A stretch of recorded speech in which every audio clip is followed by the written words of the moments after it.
Good afternoon, this is Matthew Lindsay with Precision Home Group here in Anchorage, Alaska. Thank you for joining, I really appreciate it. Thank you for commenting, sharing, liking. We do love feedback and I'll definitely get back to you. So this week we are going over commercial real estate basics. We're going over everything there is to know about the basics of commercial real estate. So like we said, this is just ground level and then we'll get more complex as we go on here in the future. So stay tuned for that. What we've covered so far is yesterday we jumped into cap rate. We talked about that. I did get a lot of feedback yesterday, a lot of questions. People weren't quite sure what some of the terminology was. It went a little bit more complex than I thought, and so we will break that down here later this week and cover some of that today. On Monday, we covered we covered positive leverage, how to turn $1 into $5. And today we're going to kind of wrap cap rate and wrap that positive leverage together. Today we're talking about time value of money. This is a great topic about how the value of money changes over time. We're going to talk about some of the basic principles with that, and we're going to talk about present value versus future value. So if you have any questions on that, please do drop them below in the links below. We will get back to you. I will answer all your questions, and I'd love some feedback. So what is the time value of money? It is a basic principle that you must understand once you start going into real estate investments. Actually, any investment in general, you need to understand this basic principle. And it is that, the basic principle here is that a dollar is worth more today than it is in the future for three basic reasons. So today we're going to go over that. The first one is that there's no risk associated with if you have that dollar today rather than in the future. You have control of that dollar right now. If I give you $1, you have control over that rather than $1 that I'm going to tell you I'm going to give you in a year, right? You can take that dollar, you can go make more money, more dollars out of that dollar, right? Or you have faith in me that I'm going to give you that dollar and you have no control over that. What if I take that dollar and leave and never come back, right? So that's number one. Number two is inflation. So with inflation, you're going to actually have more purchasing power with that dollar today than you will in the future. Everyone's heard their granddad say things like, I used to buy candy for 5 cents. You're in the grocery store today and you're going to spend a dollar or two. Everyone back in the day, people were saying, hey, we could fill up our tank of gas for maybe, $15. But now, I hear people spending, twice, 3 times, 4 times, big trucks putting $100. So we have inflation. Money does not have the same buying power in the future as it does today. That in itself is an entire video that we'll go over. We won't spend too much time on that, but it's a simple concept. So number one was the control aspect, no risk associated with it. If I have that dollar today, I have control of it. Number two is inflation. Number three is that opportunity cost. If I have $1 today, I can take advantage of some of the opportunities today that I would have to pass up if I got that dollar in the future, right? So that's some of the basic principles of the time value of money.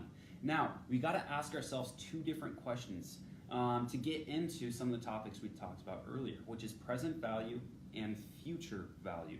There is a difference, and what that's going to lead into is compounding, right? And what we have is, first one is going to be what will an investment made today be worth in the future. That's going to be our future value. The second one is going to be what is a payment received in the future, the future cash flow. What is that going to be worth today? So that's going to determine, those 2 questions are going to determine what is future value or present value. So what does all this mean? What is this jargon?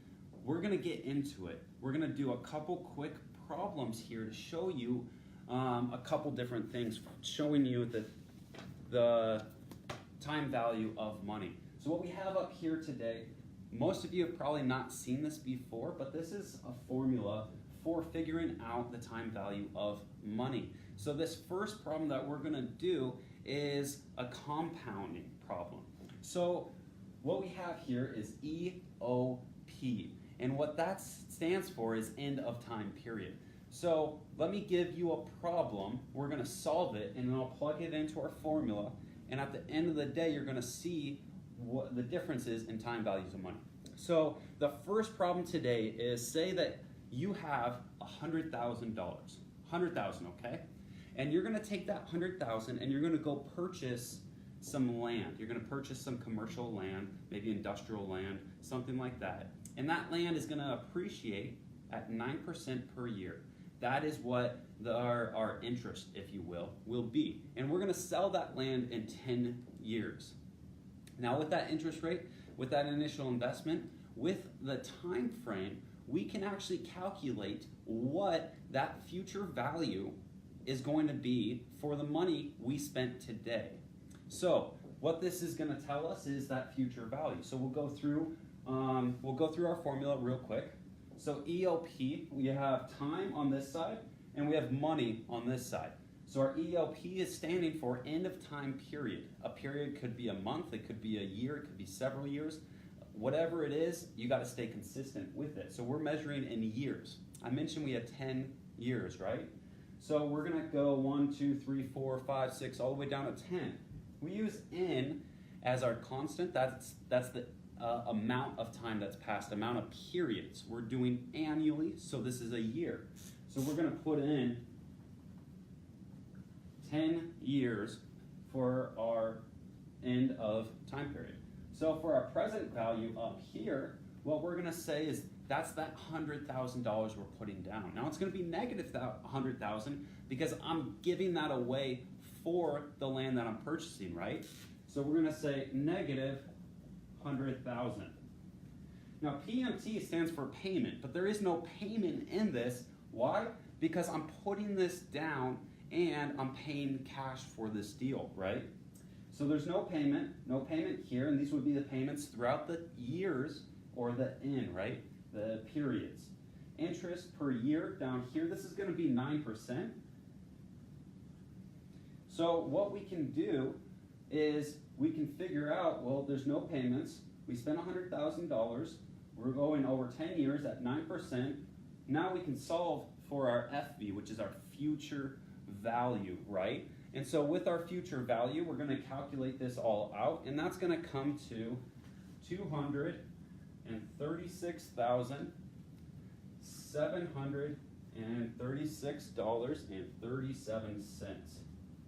Now, I have this calculated here because I have a calculator right here out of the screen, but what you can see is that with the correct amount of information, with the time periods, with the interest rate, with the present value, I can actually figure out the compounding single amount for the future value of my money today.